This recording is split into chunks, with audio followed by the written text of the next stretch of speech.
Okay, do not click away. I am going to convey every single thought I have about this game in this very video. Okay, so just before you thumbs down, wait till the end. If you think the video sucks by then by all means, thumbs the video down. Just saying, give me a chance, I will tell you everything I think about this game. Okay? Alright then. First of all, I need to explain why this has kind of been, cancelled. You see, for months now, I've been trying to rack my brain, trying to come up with a script that I thought would be suitable enough for my liking to make a re-review out of. But the problem is I've just been kind of looking at a blank script, at a blank page, wondering, not knowing what the hell to write. I think I had writer's block. Also there, and I got a job back in October, which eats into a lot of my time, but I'm living in the real world, so I can't really complain. Anyway, I think the problem with this game is not really a problem, is that this game is seriously a damn good game. It holds up very well today. It's still more fun to play when I was playing it. I had more fun with this than I did with the more later games anyway. And therein kind of lies a problem. You can't really make a comedic or really entertaining script with a game that's really good. It always has to be done seriously just to get how well it is across. Or how good it is across. Not well, good, whatever. Yeah, that's why critics usually review bad stuff, because when you can nitpick something, you can make it really funny. And when they do something that isn't bad, they usually make it a serious review. But I'm sure you all know that by now. And, honestly, another reason is that, sorry, I'm kind of it's like summertime here, and it's, seriously just baking hot right now. Sorry if I'm not using my DSLR to record a video. I did get myself a really pretty sweet webcam though. Another reason is that I figured that re-reviews are not the way I should go with this channel. Why? Because re-reviews kind of reek of me absolutely running out of ideas for this channel. At least wrestling games anyway. I mean, re-reviews are mainly just me stating my opinions again. So now I'm gonna prove it. Here are my thoughts for WWE Shut Your Mouth for the PlayStation 2. Yeah. This is the second WWE wrestling game to be released for the PlayStation 2, and it had a lot of writing on it, considering how bad to mediocre at absolute best Just Bring It was. Thankfully, it totally exceeded my expectations. First of all, the graphical layout for the menus, whilst not being very quick or the most convenient menu in the world to navigate through, it just looks damn awesome. It's still one of my favorite menu layouts to this day, simply because of its aesthetic appeal. The Hell in a Cell looks and plays like a proper Hell in a Cell match. That was really damn good to see back in 2002. But as you can see, the graphics look amazing. A major difference compared to Just Bring It. The sharpness is better, and it looks and it plays smoother. Thanks to the game having a much better pace than Just Bring It. The textures are a major improvement. That actually looks like The Rock's skin tone. Now, keep in mind, my PlayStation 2 is completely broken, so I had to play this game on a PlayStation 2 emulator. And the great thing about a PlayStation 2 emulator is that I can upscale the graphics to an HD resolution. So if you aren't watching this review in HD, I suggest you switch it to HD so you can truly see how amazing this game looked for its time. The controls are much better than Just Bring It as well. Like I said before, the overall pace of this game is much improved, and they introduced a bunch of new mechanics into the gameplay, like the way you can perform moves with weapons and actually watching the chair connect properly with the head, as opposed to just watching them kind of flinch when they get hit. To be fair, they still do that sometimes. Oh yes, the reversal system is a lot better as well, simply because you cannot simply spam the reversal button like you could in Just Bring It. When it comes to gameplay and fun, they absolutely hit the nail on the head with this game. The season mode had a huge overhaul as well. It had many new cutscenes added to it. It did follow the brand split storyline and the NWO storyline, which is kind of cool to see in game format. You can choose to assign superstars to whatever show, and you can skip it, thankfully, if you don't care about the brand split. Your season mode experience can vary depending on how many superstar points your character has, and the higher your superstar points, the more title shots and major feuds and pay-per-view matches you'll have, and the lower amount of superstar points you'll have, the less of those things you can do, and more of the kind of heat matches you'll have. Yay. So at least it has some kind of diversity to it, which is great to see actually. Every time an event starts, you can actually walk around the arena and talk to random people in the most random places. This, for the most part, is okay. They usually have nothing really that interesting to say. The design of the arena is really well done. You can walk around anywhere. You can even get on a frickin' train and piss off somewhere else if you want to. It's up to you. Total freedom, right? It's really cool. It's a really cool aspect of the game, but it's not perfect. Walking around a lot just to find someone you can talk to, since they don't really have anything interesting to say. I mean, I was told to go look for Stone Cold, but honestly, the controls for walking around the arena are not that great, and I got sick of it pretty quickly, to the point where I did not care to look for Stone Cold Steve Austin. Hell, the best part of walking around was cock-blocking Eddie Guerrero. Yes, you can do that. But thankfully, when you do walk around, you always start off at the arena entrance, which means you can just go straight to your match or segment straight away, without having to walk around if you don't want to, so I can't really complain that much. I'm sure a lot of you would like me to talk about the create modes, and they're good. They're really good. They are diverse and gives you a lot of options for what you want and blah blah blah. You know, diversity and options and makes creator mode good. That's really all I have to say about that. In conclusion, when it came to the WWE games, this game pretty much epitomized what people came to expect with a next generation upgrade. Even though this game came out about 2 years after the console did, but that's neither here nor there. So if this game is that good, why the fuck wasn't Just Bring It that good? Well, I can only assume that the creators didn't really have time to properly create and or figure out the programming for the new PlayStation 2 console. I honestly don't know. Unfortunately, that's a question that was buried with Corey Ledesma. Poor guy. May his soul rest. Some people say this game was the golden age of WWE games. Personally, I think this game, as good as it was, in my opinion, Here Comes the Pain, was even more refined. Back then, they pretty much got their balance right when it comes to video game fun and realism. I think the later games just weren't as fun because they focused way too much on realism.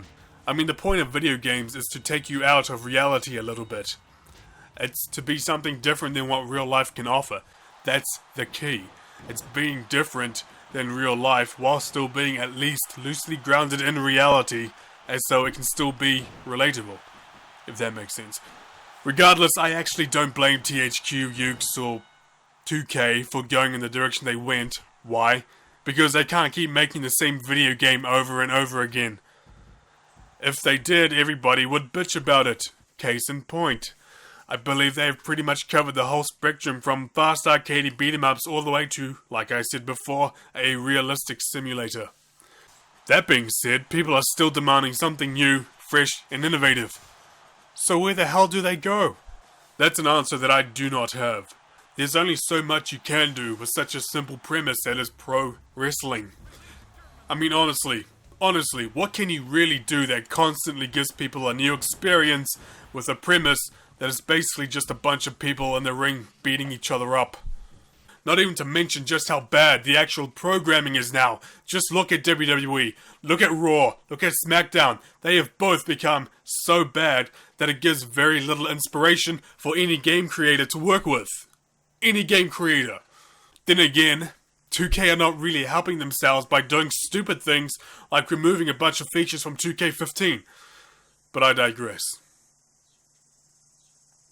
Sorry if I look a bit different. I may have forgotten to record this certain piece of dialogue that I didn't really realize till I was actually editing it. My bad. Carry on. As you can see, I'm holding up the NTSC version of this game. But quite honestly, I actually prefer the PAL version. Just kind of the way the graphics overlay the wrestlers, which gives it more depth, and they don't look like cheap cutouts like you see on the NTSC version. That's really all I've got to say about that. You see, now that's pretty much my thoughts about this game.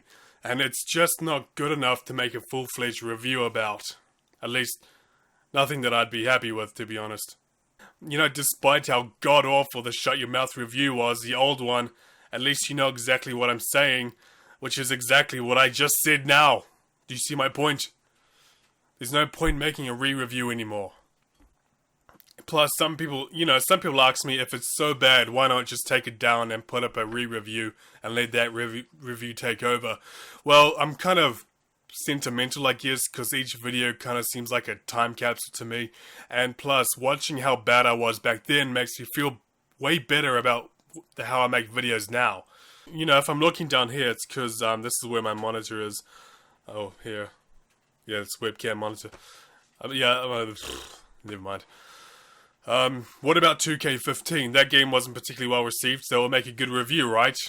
Well, a couple of problems. First of all, I don't have a PlayStation 4 or an Xbox One, and I don't even have a working PlayStation 3. And 2K15 is not a game that necessarily makes me want to drop nearly $700 just to play it. Considering just all the negative reviews it's gotten, or like the mediocre reviews it's gotten. You know, if I spend $700 on PlayStation 4, I just end up with a console that would just collect dust, and a game that I probably won't even like. You know, doesn't make much sense to me. Not at this point in time, anyway. Because, yeah, I'm mainly a PC gamer myself, to be honest. I have nothing against consoles. I like consoles. They're a lot of fun. I don't know, PC is my gaming platform of choice. One more thing, reviewing wrestling games is becoming pretty redundant, you know? Like, superfluous, monotonous, repetitive. It's getting old. In fact, it's gotten old. It became old a long time ago. You see, back in 2009, I didn't see the point in making games. Well, I keep saying wrestling video games, but like, I didn't see the point in making like video games. Videos about wrestling. Fuck! Ugh. I didn't see the point about making... now my voice is gone. I didn't see the point in making, like, video game videos. Videos about video games. That's what I wanted to say. I didn't see the point of making those kind of videos in general because everybody else was doing it, and they were doing it way better than I could have possibly wanted to just hope for. They did it way better than I could have hoped for back at the time. So why did I start making videos? Well, back in 2009, I also noticed, while everyone was doing video game reviews, nobody was really doing wrestling game reviews.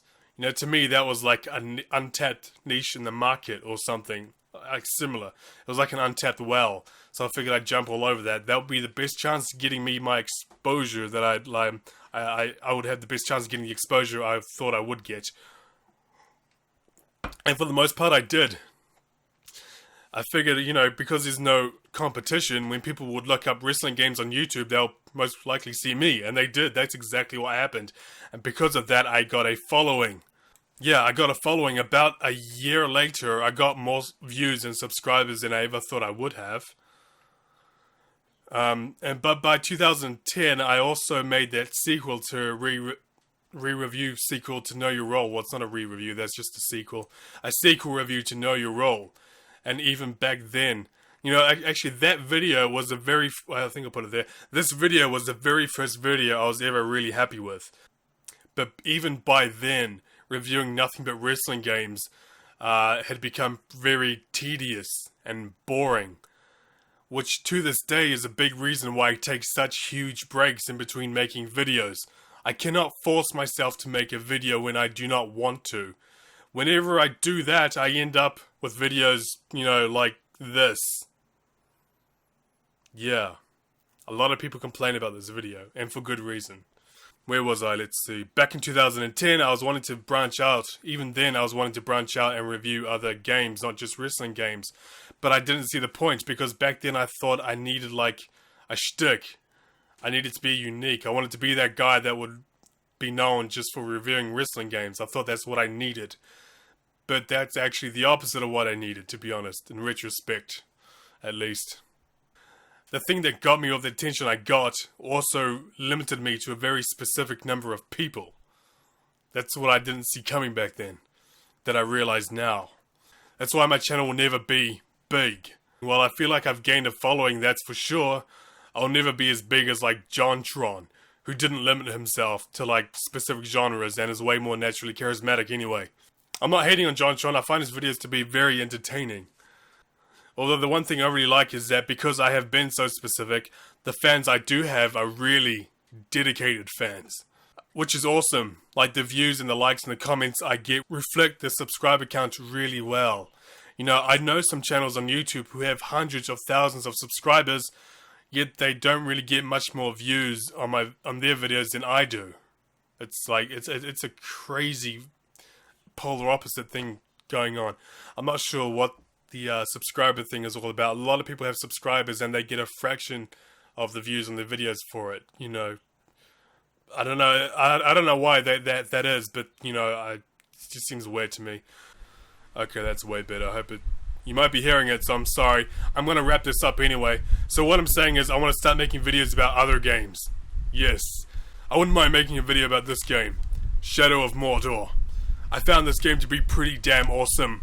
A lot of people saying it's too repetitive, but you know what? It's a. You can say it's a con, but you know, this game is a hack and slash, pretty much. You're one guy going up against thousands of orcs. You really ought to expect repetitiveness in combat going in. But yeah, if you want me to make a video about this, leave it in the comments, or any other game you want to make a video about. It doesn't matter what kind of game it is, no matter how old or new it is. If I can get my hands on it, I will consider it. I'll consider it for a review video. What else? Yeah, I'm not saying reviewing new games. I'm not saying like reviewing other games will make this channel explode, but it will breathe kind of new life back into this channel, at least for me. Man, this has gone on way longer than I thought. Adios.